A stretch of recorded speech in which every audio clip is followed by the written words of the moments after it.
प्रस्तुत है प्रेमचंद लिखित कहानी सौत। जब रजिया के 2-3 बच्चे होकर मर गए और उम्र ढली तो रामू का प्रेम उससे कुछ कम होने लगा और दूसरे ब्याह की धुन सवार हुई। आए दिन रजिया से बकझक होने लगी। रामू एक न एक बहाना खोजकर रजिया पर बिगड़ता और उसे मारता और अंत को वो नई स्त्री ले ही आया। इसका नाम था दासी। चंपई रंग था, बड़ी बड़ी आंखें, जवानी की उम्र। पीली कुशांगी रजिया भला इस नव यौवना के सामने क्या जचती। फिर भी वो जाते हुए स्वामित्व को जितने दिन हो सके अपने अधिकार में रखना चाहती थी। गिरते हुए छप्परों को धूनियों से संभालने की चेष्टा कर रही थी। इस घर को उसने मर मर कर बनाया है, उसे सहज ही में नहीं छोड़ सकती। वो इतनी बेसमझ नहीं है कि घर छोड़कर चली जाए और दासी राज करे। एक दिन रजिया ने रामू से कहा, मेरे पास साड़ी नहीं है, जाकर ला दो। रामू उसके एक दिन पहले दासी के लिए अच्छी सी चुंदरी लाया था। रजिया की मांग सुनकर बोला, मेरे पास अभी रुपया नहीं है। रजिया को साड़ी की उतनी चाह ना थी जितनी रामू दसिया के आनंद में विघ्न डालने की। बोली, रुपए नहीं है तो कल अपनी चहेती के लिए चुंदरी क्यों लाए? चुंदरी के बदले उसी दाम में 2 साड़ियां लाते तो एक मेरे काम ना आती। रामू ने स्वेच्छा भाव से कहा, मेरी इच्छा, जो चाहूंगा करूंगा, तू बोलने वाली कौन होती है? अभी उसके खाने खेलने के दिन है। तू चाहती है उसे अभी से नोन तेल की चिंता में डाल दूं? यह मुझसे ना होगा। तुझे ओढ़ने पहनने की साध है तो काम कर। भगवान ने क्या हाथ पैर नहीं दिए? पहले तो घड़ी रात उठकर काम धंधे में लग जाती थी, अब उसकी डाह में पहर दिन तक पड़ी रहती है। तो रुपए क्या आकाश से गिरेंगे? मैं तेरे लिए अपनी जान थोड़ा ही दे दूंगा। रजिया ने कहा, वो रानी की तरह पड़ी रहे और मैं घर का सारा काम करती रहूं। इतने दिनों छाती फाड़कर काम किया, उसका ये फल मिला तो अब मेरी बला से। मैं जैसे रखूंगा वैसे ही तुझे रहना पड़ेगा। मेरी इच्छा होगी रहूंगी, नहीं तो अलग हो जाऊंगी। जो तेरी इच्छा हो कर, मेरा गला छोड़। अच्छी बात है, आज से तेरा गला छोड़ती हूँ। समझ लूंगी विधवा हो गई। रामू दिल में इतना तो समझता था कि ये गृहस्थी रजिया की जोड़ी हुई है, चाहे उसके रूप में उसके लोचन विलास के लिए आकर्षण ना हो। संभव था कुछ देर के बाद वो जाकर रजिया को मना लेता, पर दासी भी कूटनीति में कुशल थी। उसने गर्म लोहे पर चोटें जमाना शुरू की। बोली, आज देवी जी किस बात पर बिगड़ रही हैं? रामू ने उदास मन से कहा, तेरी चुंदरी के पीछे रजिया महाभारत मचाए हुए है। अब कहती है अलग रहूंगी। मैंने कह दिया, जो तेरी इच्छा हो कर। दसिया ने आंखें मटकाकर कहा, ये सब नखरे हैं, आकर हाथ पांव जोड़े मनावन करे और कुछ नहीं। तुम चुपचाप बैठे रहो, 2-4 दिन में आप ही गर्मी उतर जाएगी। तुम कुछ नहीं बोलना, उसका मिजाज और आसमान पर चढ़ जाएगा। रामू ने गंभीर भाव से कहा, दासी तुम जानती हो वो कितनी घमंडिन है। वो मुंह से जो बात करती है उसे करके छोड़ती है। रजिया को भी रामू से ऐसी कृतज्ञता की आशा न थी। वो अब पहले किसी सुंदर नहीं, इसीलिए रामू को अब उससे प्रेम नहीं। पुरुष चरित्र में ये कोई असाधारण बात ना थी, लेकिन रामू उससे अलग रहेगा इसका उसे विश्वास न आता था। वो घर उसी ने पैसा पैसा जोड़कर बनवाया, गृहस्थी भी उसी की जोड़ी हुई है, अनाज का लेन देन उसी ने शुरू किया।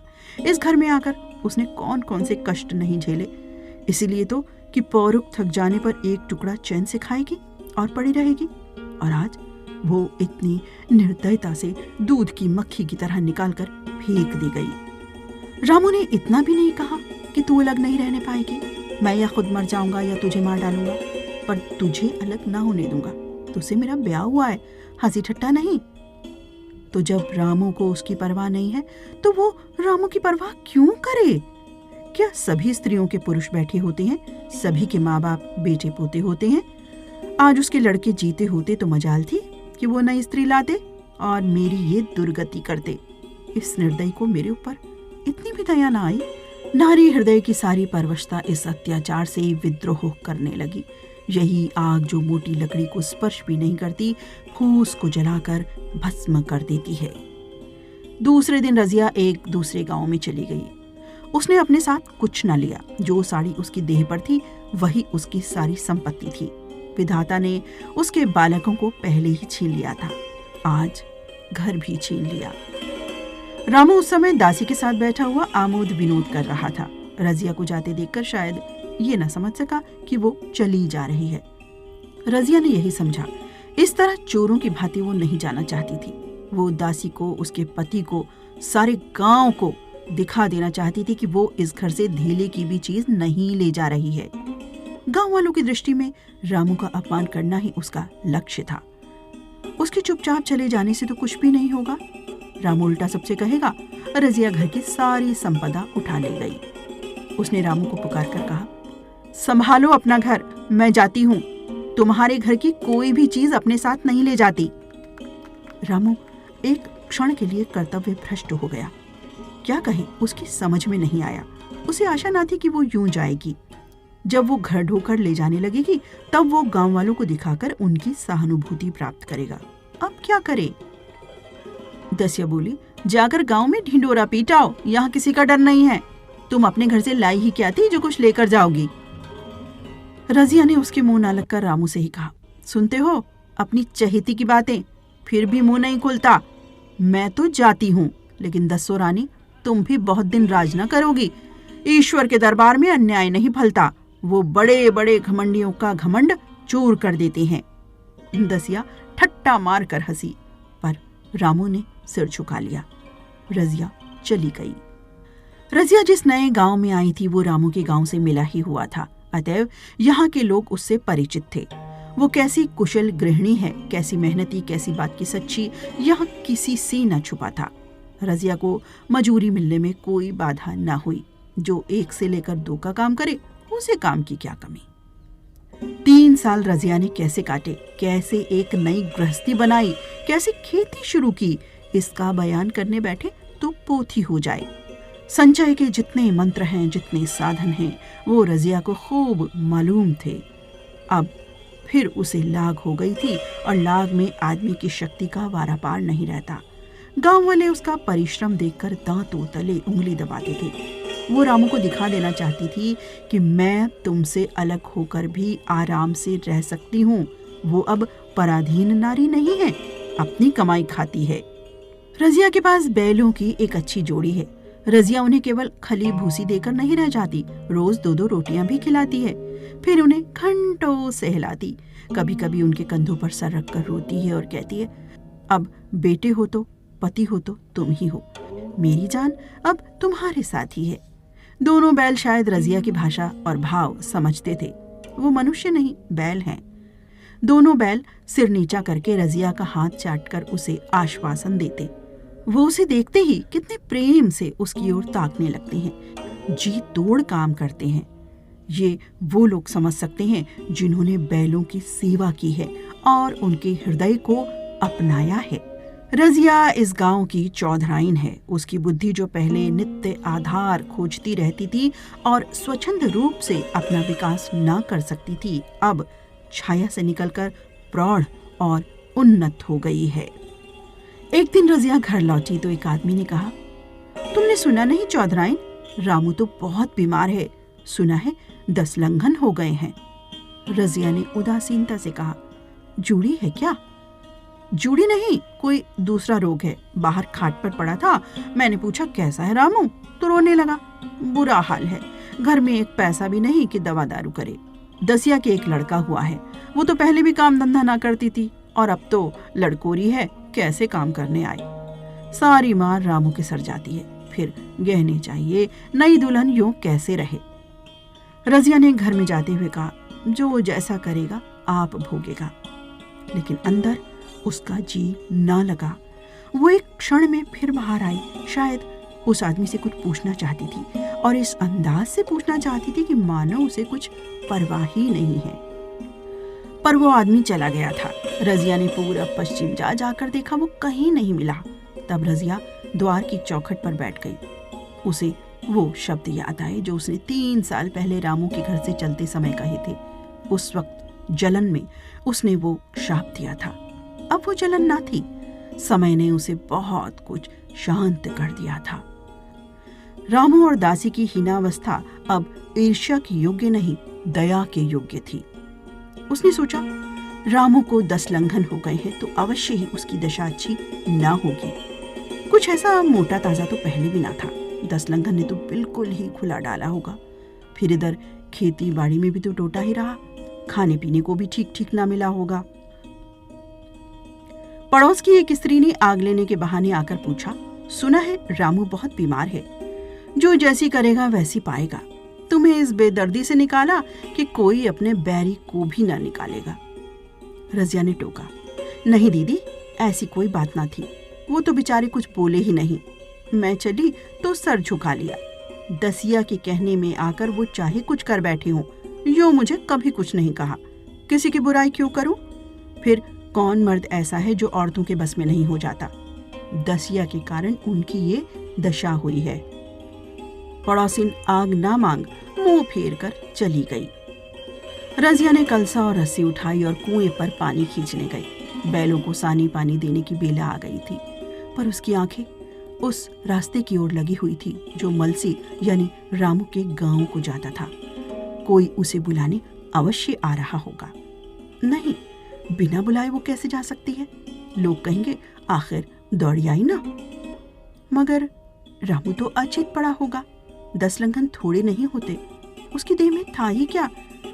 फिर उसे कौन बुलाएगा? दसिया को क्या गरज पड़ी है, कोई दूसरा घर कर लेगी, जवान है। अच्छा हाँ, वो आ रहा है, हाँ आ रहा है। कुछ घबराया सा जान पड़ता है। कौन आदमी है? इसे तो कभी मलसी में नहीं देखा। मगर उस वक्त से मलसी कभी गई भी तो नहीं, 2-4 नए आदमी आकर बसे ही होंगे। बटोही चुपचाप कुएं के पास से निकला। रजिया ने कलसा जगत पर रख दिया और उसके पास जाकर बोली, रामू महतो ने भेजा है तुम्हें? अच्छा तो चलो घर, मैं तुम्हारे साथ चलती हूँ।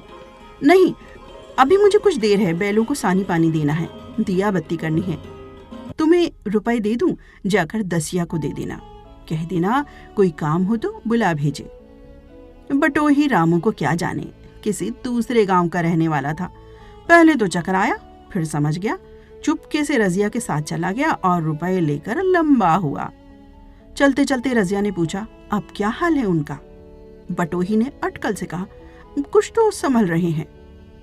दसिया बहुत रोध हो तो नहीं रही है? रोती तो नहीं थी, वो क्यों रोएगी, मालूम होगा पीछे। बटोही चला गया तो रजिया ने बैलों को सानी पानी दिया, पर मन रामू की ही ओर लगा हुआ था। स्नेह स्मृतियां छोटी छोटी तारिकाओं की भांति मन में उदित होती जाती थी। एक बार जब वो बीमार पड़ी थी, वो बात याद आई। 10 साल हो गए। वो कैसे रात दिन उसके सिरहाने पर बैठा रहता था, खाना पीना तक भूल गया था। उसके मन में आया, क्यों ना चलकर देख ही आए, कोई क्या कहेगा, किसका मुंह है जो कुछ कहे। चोरी करने नहीं जा रही हूँ, उस आदमी के पास जा रही हूँ जिसके साथ 15-20 साल से हूँ। दसिया नाक से कोड़ेगी, मुझे उससे क्या मतलब। रजिया ने किवाड़ बंद किए, घर मजूर को सहेजा और रामू को देखने चली, कांपती, झिझकती, क्षमा का दान लिए हुए। रामू को थोड़े ही दिनों में मालूम हो गया था कि उसके घर की आत्मा निकल गई और वो चाहे कितना जोर करे, कितना ही सिर खपाए, उसमें स्फूर्ति नहीं आती। दासी सुंदरी थी, शौकीन थी और फूहड़ भी। जब पहला नशा उतरा तो ठाएं ठाएं शुरू हुई। खेती की उपज कम होने लगी और जो होती भी थी वो ऊटपटांग खर्च होती थी, ऋण लेना पड़ता था। इसी चिंता और शोक में उसका स्वास्थ्य बिगड़ने लगा। शुरू में कुछ परवाह ना की, परवाह करके करता ही क्या, घर में पैसे ना थे। अताइयों की चिकित्सा ने बीमारी की जड़ और मजबूत कर दी और आज 10-12 दिन से उसका दाना पानी छूट गया था। मौत के इंतजार में खाट पर पड़ा कराह रहा था और अब वो दशा हो गई थी जब हम भविष्य से निश्चिंत होकर अतीत में विश्राम करते हैं, जैसे कोई गाड़ी आगे का रास्ता बंद पाकर पीछे लौटे। रजिया को याद करके वो बार बार रोता और दासी को कोसता, तेरे ही कारण मैंने उसे घर से निकाला। वो क्या गई, लक्ष्मी चली गई। मैं जानता हूं अब भी बुलाऊं तो दौड़ ही आएगी, लेकिन बुलाऊं किस मुंह से? एक बार वो आ जाती और उससे अपने अपराध क्षमा करा लेता, फिर मैं खुशी से मरता, और लालसा नहीं है। सहसा रजिया ने आकर माथे पर हाथ रखते हुए पूछा, कैसा जी है तुम्हारा? मुझे तो आज हाल मिला। रामू ने सजल नेत्रों से उसे देखा पर कुछ कह न सका। दोनों हाथ जोड़कर उसे प्रणाम किया, पर हाथ जुड़े ही रह गए और आंखें उलट गई। लाश घर में पड़ी थी। रजिया रोती थी। दसिया चिंतित थे। घर में रुपए का नाम नहीं। लकड़ी तो चाहिए ही, उठाने वालों का जलपान भी करेंगे ही। कफन के बगैर लाश उठेगी कैसे? 10 से कम का खर्च न था यहाँ। डर रही थी कि आज गहन आफत आई। ऐसी कीमती भारी गहने ही कौन थे? किसान की बिसाथी क्या, 2-3 नग बेचने से 10 मिल जाएंगे, मगर और हो ही क्या सकता है। उसने चौधरी के लड़के को बुलाकर कहा, देवर जी, ये बेड़ा कैसे पार लागे? गांव में कोई धेले का भी विश्वास करने वाला नहीं। मेरे गहने हैं, चौधरी से कहो इन्हें गिरवी रखकर आज का काम चलाए, फिर भगवान मालिक है। रजिया से क्यों नहीं मांग लेती? सहसा रजिया आंखें पोंछते हुई आ निकली। कान में भनक पड़ी। पूछा, क्या है जोखू? क्या सलाह कर रहे हो? अब मिट्टी उठाओगे कि सलाह की बेला है? हाँ, उसी का इंतजाम कर रहा हूं। रुपए पैसे तो यहाँ होंगे नहीं, बीमारी में खर्च हो गए होंगे। इस बेचारी को तो बीच मझधार में लाकर छोड़ दिया। तुम लपक कर उस घर चले जाओ भैया, कौन दूर है, कुंजी लेते आओ।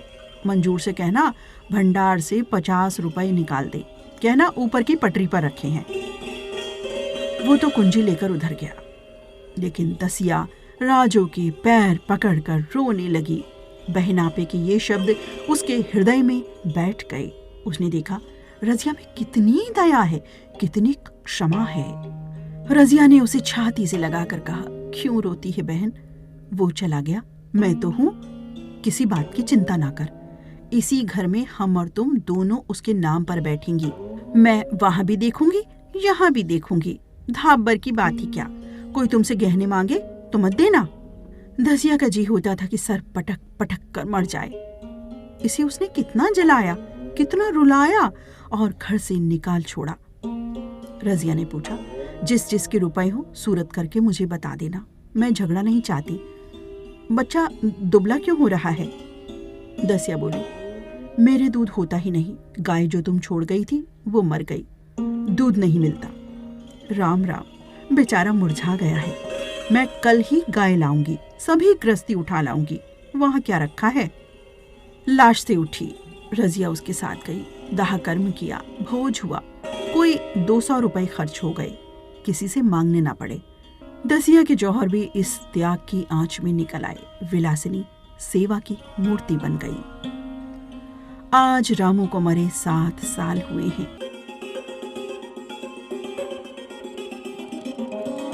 रजिया घर संभाले हुए है। दसिया को वो सौत नहीं, बेटी समझती है। पहले उसे पहनाकर तब आप पहनती है, उसे खिलाकर आप खाती है। जोखू पढ़ने जाता है। उसकी सगाई की बातचीत भी पक्की हो गई है। इस जाति में बचपन में ही ब्याह हो जाता है। दसिया ने कहा, बहन गहने बनवाकर क्या करोगी? मेरे गहने तो धरे ही हैं। रजिया ने कहा, नहीं री, उसके लिए नए गहने बनवाऊंगी। अभी तो मेरा हाथ चलता है, जब थक जाऊं तो जो चाहे करना। तेरे अभी पहनने ओढ़ने के दिन है, तू अपने गहने रहने दे। नाइन ठकुर सुहाती करके बोली, आज जोखू के बाप होते तो कुछ और ही बात होती। रजिया ने कहा, वे नहीं है तो मैं तो हूं। वो जितना करते मैं उसका दुगना करूंगी। जब मैं मर जाऊं तब कहना जोखू का बाप नहीं है। ब्याह के दिन दसिया को रोते देखकर रजिया ने कहा, बहू तुम रोती क्यों हो? अभी तो मैं जीती हूँ। घर तुम्हारा है, जैसे चाहो रहो। मुझे एक रोटी दे दो बस, और मुझे क्या करना है। मेरा आदमी मर गया, तुम्हारा तो अभी जीता है। दसिया ने उसकी गोद में सर रख दिया और खूब रोई। जी जी, तुम मेरी माता हो। तुम ना होती तो मैं किसके द्वार पर होती? घर में तो चूहे लौटते थे, उनके राज में मुझे दुख ही दुख उठाने पड़े। सुहाग का सुख तो मुझे तुम्हारे राज में मिला। मैं दुख से नहीं रोती, रोती हूँ भगवान की दया पर कि कहाँ मैं और कहाँ ये खुशहाली। रजिया मुस्कुराकर रो दी।